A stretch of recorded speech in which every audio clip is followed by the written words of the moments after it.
Hola, Porfirio. Aquí te dejo una historia que cuenta cómo un hombre se convertía en tigre. Espero la publiques en tus interesantes historias. Gracias. En un pequeño pueblo rodeado de selvas impenetrables, donde las noches eran tan oscuras que parecían devorar las estrellas, corría una leyenda que todos conocían, pero nadie se atrevía a discutir abiertamente. Decían que un hombre podía transformarse en tigre. No era una fábula para asustar a los niños, sino un susurro entre los ancianos, una verdad oculta bajo capas de miedo y superstición. El pueblo de San Guillermo había vivido por generaciones en armonía con la naturaleza que lo rodeaba. Pero en los últimos meses algo había cambiado. Ganado mutilado, huellas enormes en los campos y gritos desgarradores en la oscuridad comenzaron a quebrar la paz. Aunque nadie lo decía en voz alta, todos sabían que la leyenda del tigre Palenque, un hombre que a través de pactos diabólicos podía cambiar su apariencia en un tigre, había despertado. Un día, un hombre llamado Mateo llegó al pueblo.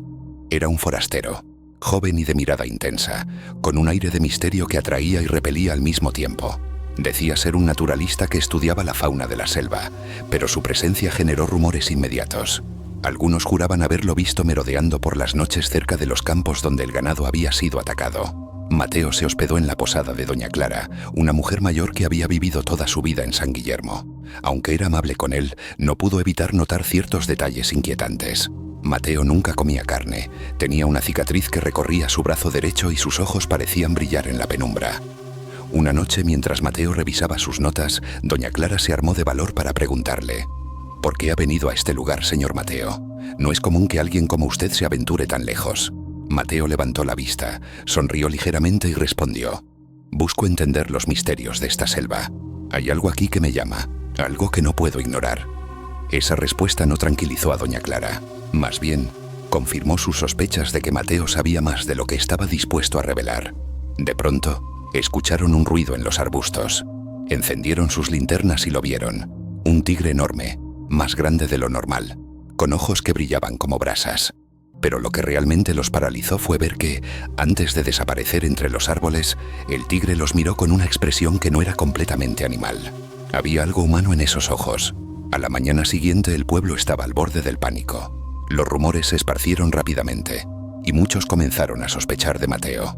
Él parecía saberlo, porque esa tarde fue a hablar con el cura del pueblo, el padre Esteban, un hombre sabio y respetado. Mateo le confesó algo que dejó al cura sin palabras. No solo conocía la leyenda del hombre tigre, sino que afirmaba ser parte de ella. Padre, no soy un hombre común. El poder que llevo dentro no es algo que pedí, pero ahora es mi maldición. Vengo aquí buscando redención, pero no sé si es posible. El padre Esteban, aunque incrédulo, decidió ayudarlo. Le explicó que según las historias antiguas, solo enfrentando al espíritu de la selva que le había dado ese poder podría liberarse de la maldición. Pero el riesgo era enorme. Si fracasaba, perdería su humanidad por completo. Mateo y el padre Esteban organizaron una expedición para buscar el corazón de la selva, el lugar donde el espíritu residía. Un grupo de aldeanos valientes se unió a ellos, aunque ninguno estaba completamente seguro de lo que enfrentarían. Después de días de caminata, llegaron a un claro rodeado de árboles gigantescos. En el centro había un altar antiguo cubierto de musgo, con grabados que mostraban a un hombre transformándose en tigre. Mateo se acercó al altar y al tocarlo, la selva entera pareció cobrar vida. Un rugido ensordecedor llenó el aire y de las sombras emergió una figura. No era completamente un tigre ni un hombre, sino una mezcla aterradora de ambos.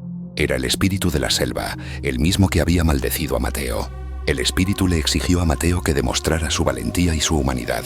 Si quería ser libre, debía enfrentarlo sin armas, confiando solo en su corazón. Mateo aceptó, sabiendo que era su última oportunidad. La lucha fue feroz.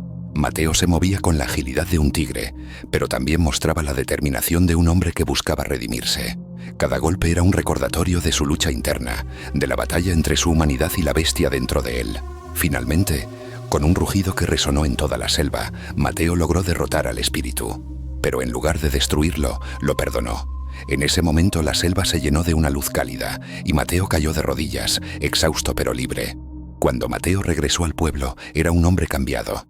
Su mirada ya no brillaba con ese aire inquietante y las noches volvieron a ser tranquilas. Aunque nunca contó los detalles de su enfrentamiento, los aldeanos sabían que había roto la maldición. Con el tiempo Mateo se convirtió en una leyenda por derecho propio.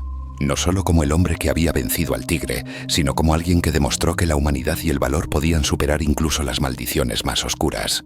La historia del hombre tigre nos recuerda que todos llevamos una lucha interna, un conflicto entre lo que somos y lo que tememos ser. Pero como Mateo, también tenemos la capacidad de enfrentarlo y redimirnos. ¿Qué harías si tuvieras que enfrentarte a tus propios demonios? ¿Tendrías el valor de luchar?